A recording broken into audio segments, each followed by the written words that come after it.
I chose to record this video outdoors, in nature, as it represents peace and reflection, the very ideas that I've come to value throughout this course. In contrast to violence and war, this setting reflects balance as we strive to restore communication, understanding, and growth. If you have ever picked up a history textbook, chances are that it mentions war in some capacity. What is war? You may think that you know. I would have said a couple weeks ago that I know what war is. But I'm not so sure. When most people imagine war, they picture a soldier wearing camouflage, holding a weapon, and engaging in physical violence to inflict harm on their enemy. Although this is an example of war, it is not the only example. Peace theorist Johann Galtung explained that violence is not only physical, but can also be embedded in culture and communication through our words and through a lack of communication. Another common and frequent type of war happens within the human mind. All of us, each day, struggle for inner peace and are battling our very own internal wars. I am facing a war against myself. This war and my enemy is my own anxiety. I am actively fighting against myself each and every day to overcome my fears and doubts.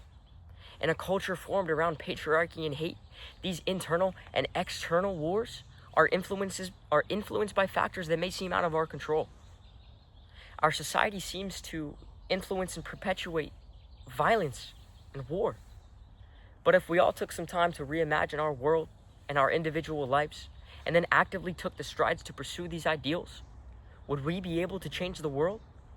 War may seem inevitable, but with proper preparation and action, we can help guide some more peaceful solutions. Now that we have looked at what war means on a broader and even internal level, let's start with the more familiar kind, external war, typically between nations. Researchers from University College London noted in a 2022 publication that there is yet to be a period in human history that is completely free from war. They explain that much of recorded history involves imperial or colonial occupation, in which a powerful nation uses force to rule over another. To touch on what I mentioned before, in national level conflict, we imagine a soldier or soldiers fighting and killing each other. But why does this happen?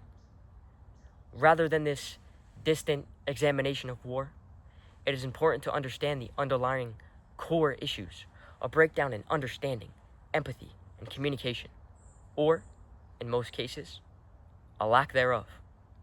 In Negotiation Alchemy, Nancy Erbe encourages us all to view both internal and external forms of conflict by asking, how do you define conflict? When do you frame and name an event in your life, internal and external, as conflict? She invites us all to reflect on our understanding of conflict and connect it to our very own lives. To build on that idea, one of the clearest patterns we see throughout history, and even with ourselves, is often that conflict begins with miscommunication. I have learned that understanding communication, that it plays a vital role in peace building, negotiation, and outright avoiding conflict altogether. One way researchers and historians view war is by studying its cause. So, why does war happen? What causes war? Maybe it's the pursuit of power, competition over resources, ideological or cultural differences. This may all be true, but underneath it all, I have found a more universal issue: miscommunication. Communication theorist William White once said, "The great enemy of communication we find is the illusion of it." This thought reflects how communication can spiral into unnecessary conflict. For example, as writer Asobel explains in a Medium article, the Cuban Missile Crisis demonstrates that a lack of communication can escalate conflict between nations, misinterpreting the other's actions as aggression, Both the United States and the Soviet Union prepared for war. Only when clear communication was established did they manage to de-escalate tensions, showing that understanding, not force, is the key to preventing war. This communication, or miscommunication, almost ended in an extremely terrifying nuclear war. But we can all be thankful that communication was made and that there was an alternative ending to the story. Thank goodness communication like this always occurs so that we never have war, right? This is just simply not true, and I wish it were true. Unfortunately, the harsh reality is that most, if not all, of human wars could have been avoided if proper communication had occurred. The reality is that these types of wars happen and will continue to happen, even though they can be avoided. But miscommunication is not the only reasons and is not the only thing we should look at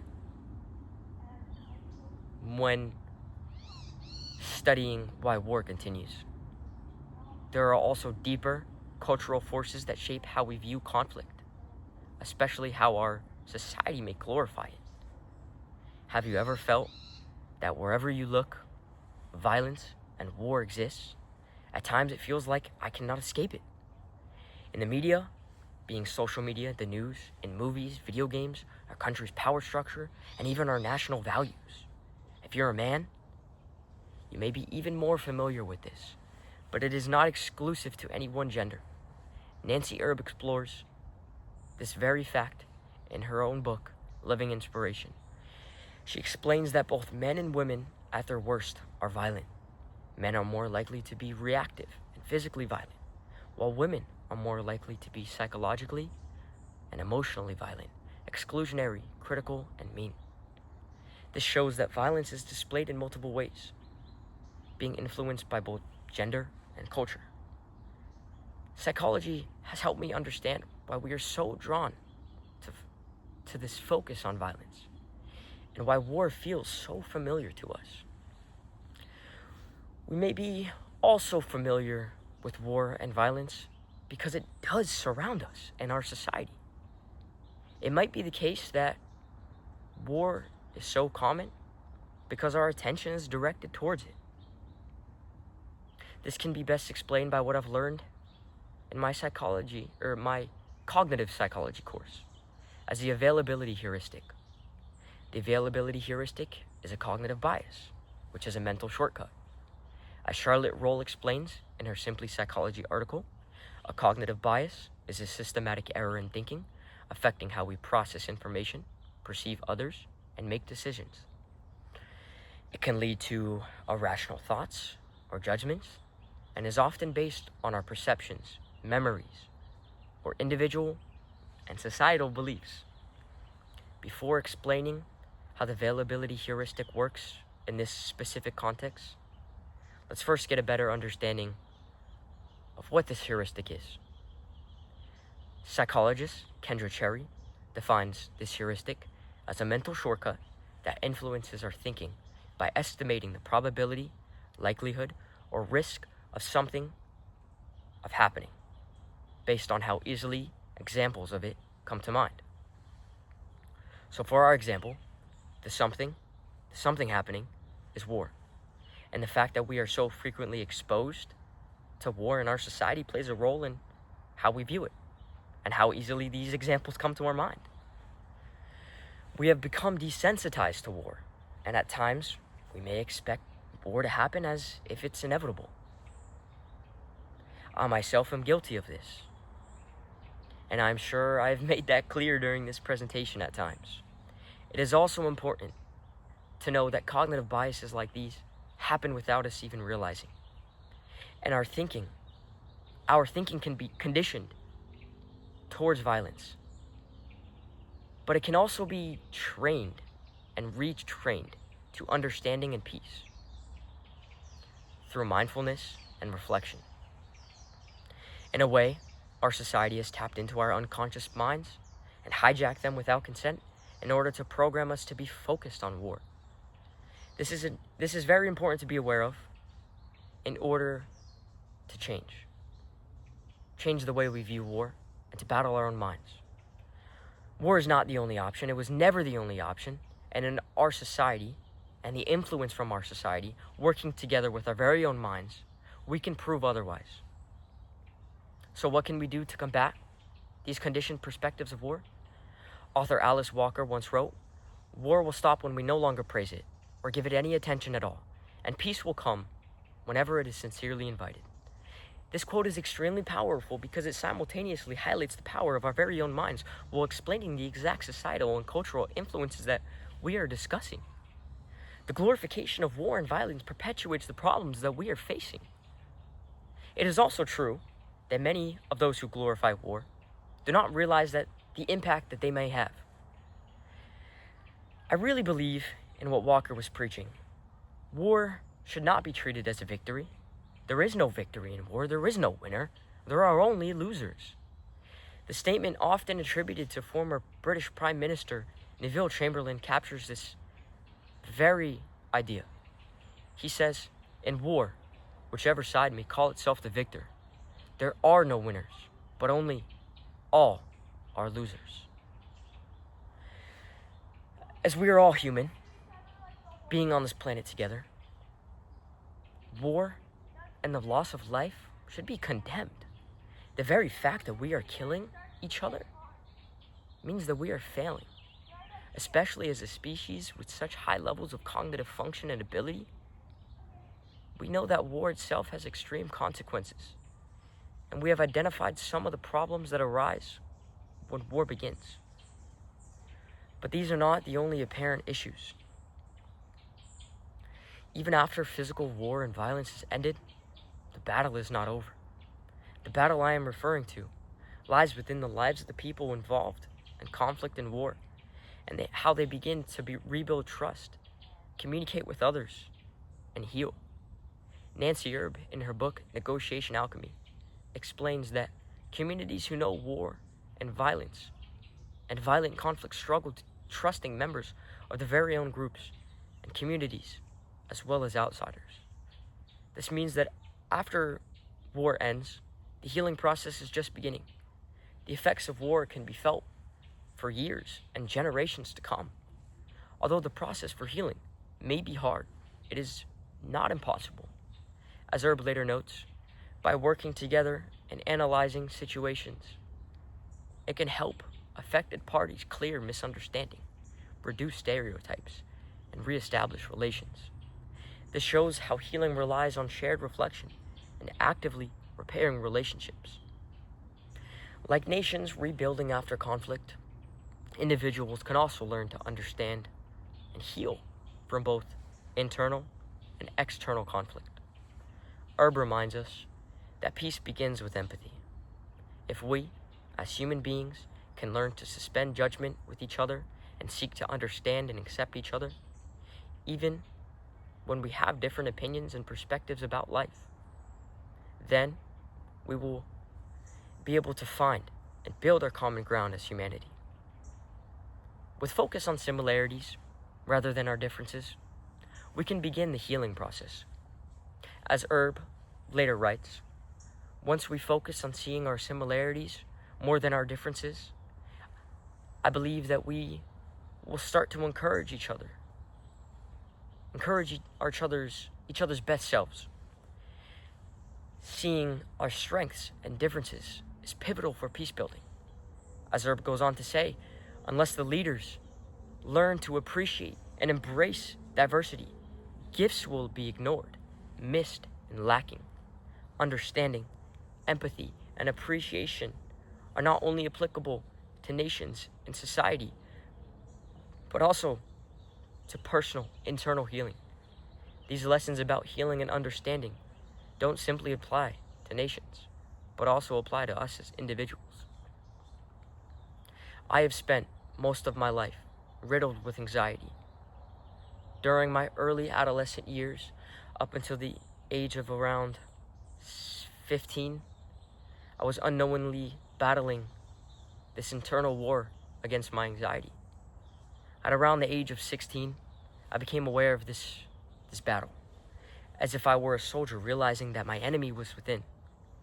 Therapy became my basic training. I learned that my goal was not to defeat my anxiety, but rather learn to understand and coexist with it.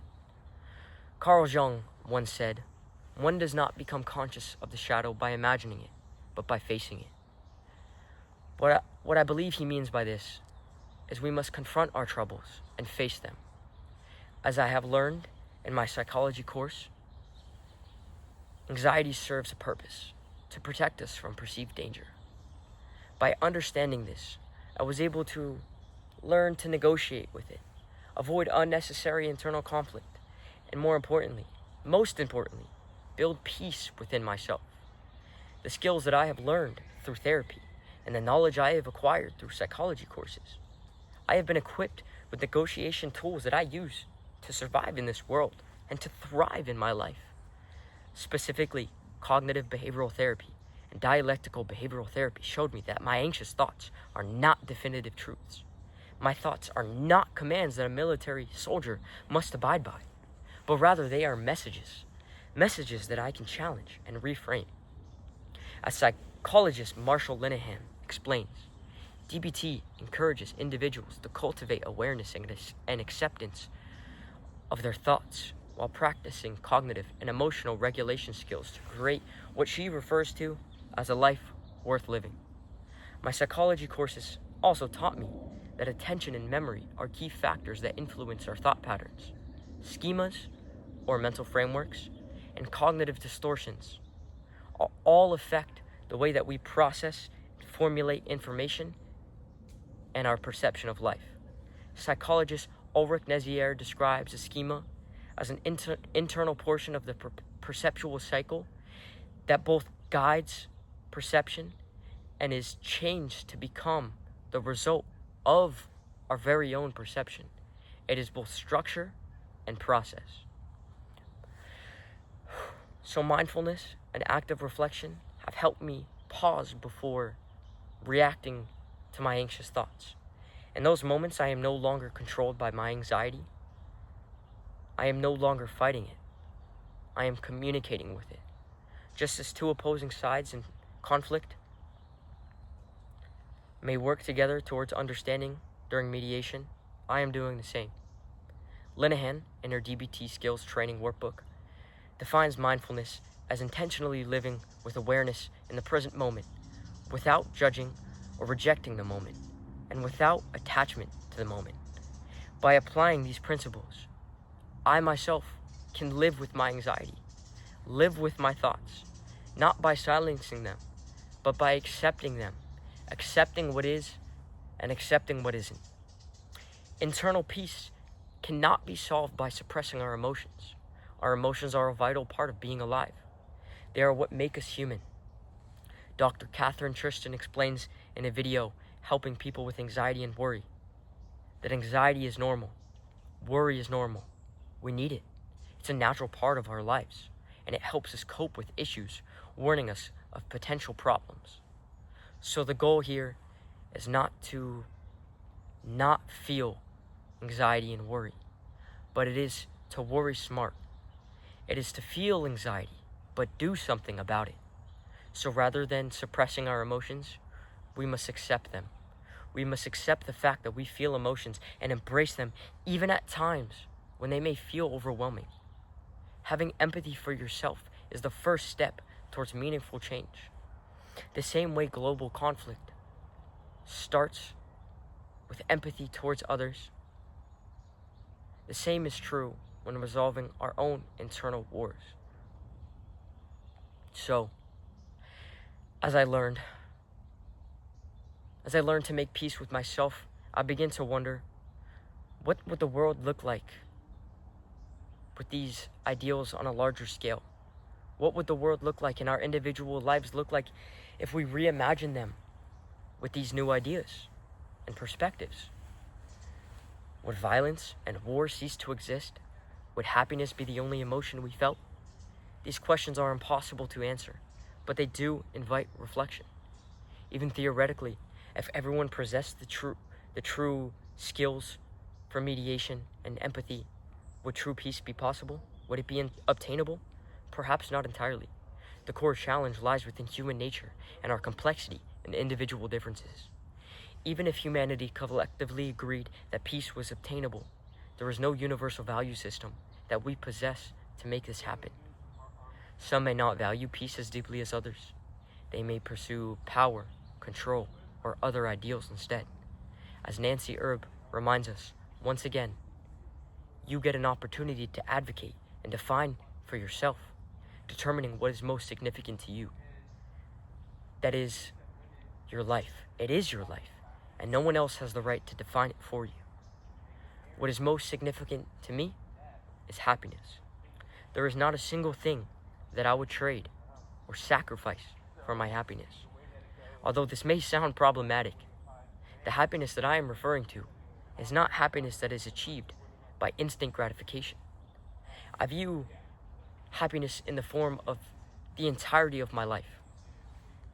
For example, if I sacrifice my current happiness, but in turn, I will obtain greater happiness later on and in a larger scale of my life, this is a risk that I encourage myself to take. With this in mind, I truly struggle with the thought of reimagining my life and the world that I live in. If I were to change just a single thing, I would not be the person that I am today. I would not want to imagine a different life because I value all of my experiences that I've had. After all, even the smallest ones, including the external world around me, have all played a part in my development. I am at peace with who I am. I am at peace with the world that has fostered my existence to this day. Psychologist Carl Reif describes self-acceptance as a central feature of mental health, as well as a characteristic of self-actualization, optimal functioning, and maturity.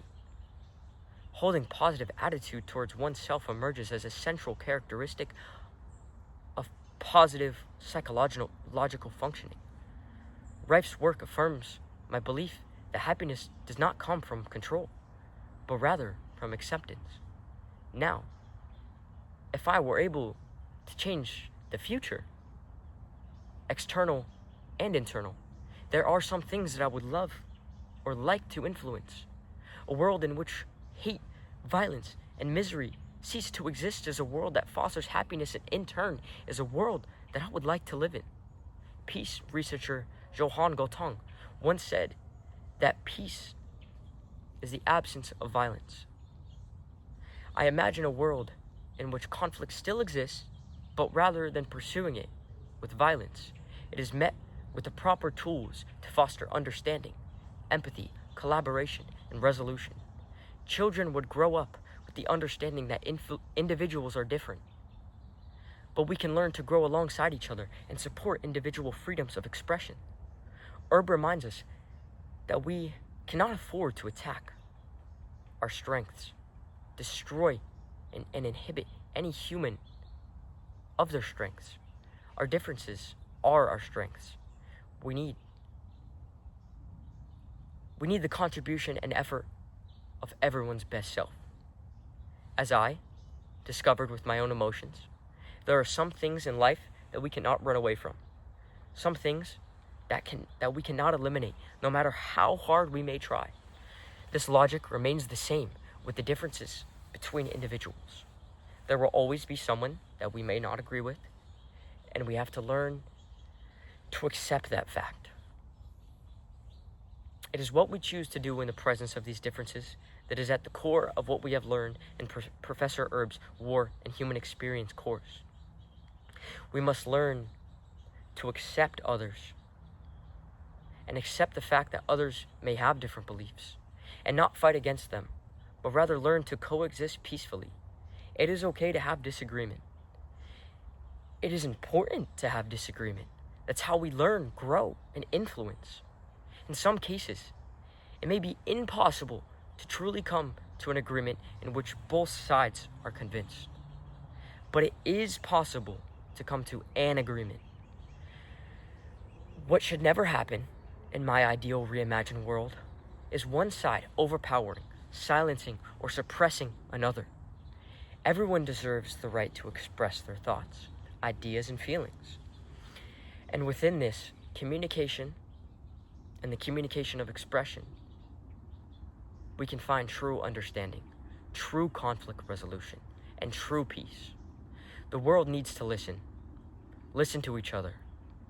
Hear the strengths and struggles of others. Hear the why and identify the reasonings. Covey wrote, "Most people do not listen with the intent to understand. They listen with the intent to reply."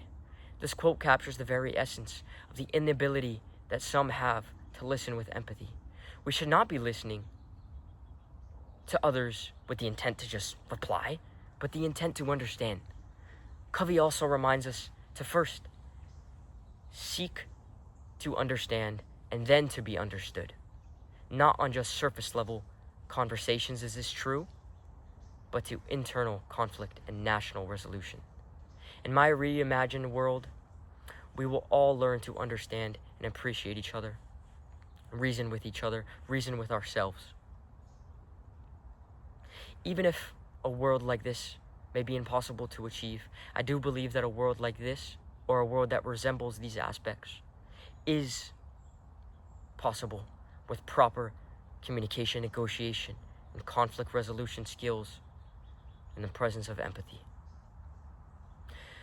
Through connecting the course material to my own life and taking time to reimagine my world and what I value, I have discovered how empowering negotiation, mediation, and conflict resolution is. From solving external wars, global conflicts, internal problems, clear communication, and peace building, proper preparation and action can help fight back against a world that revolves around hate and violence and war, and instead ground one in understanding, compassion, and peace. We can all learn